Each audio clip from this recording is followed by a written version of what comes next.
Okay guys, so let's create this employee class and its comparator implementation. So close all, and in the same package I can create that. So right click, new class. It's going to be employee.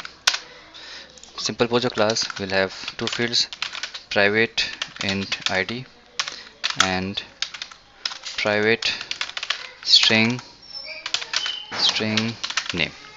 And instead of creating status getters, I'll create constructors, so that will be easy for me to create its collection.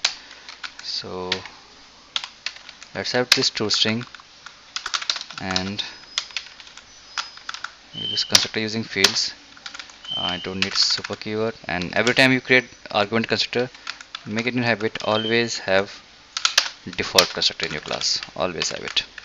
Okay, so my class implementation is ready. Through constructor I will initialize the fields, and from toString I will get the object, its detailed way. So that's done. Now let's create a collection class, like holding all the employee things. There will do the things. So class, let's call this employee, sorting tester. Okay, my own class. Here we will create main method. Done. And first of all I'll create like 4 or 5 employee objects. So list employee, then it was employees, then new. I will give array list implementation of it. Then here goes employees dot put, sorry not put, add method.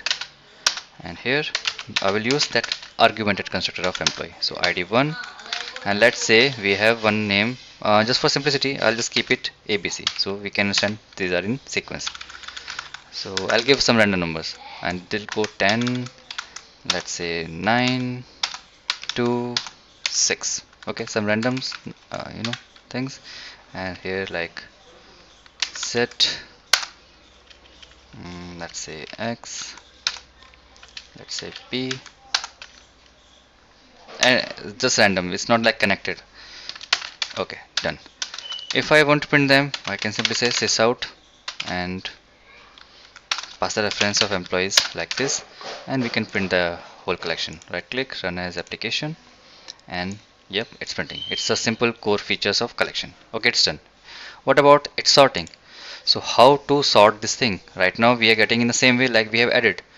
If you notice 1A, 10Z, 9X, 2B, 6K. So they are giving the same sequence. I want them in a sorted order. Let's say for ID, I want this employee should be sorted on ID. So it should be like 1, then 2, then 6, then 9, and last 10.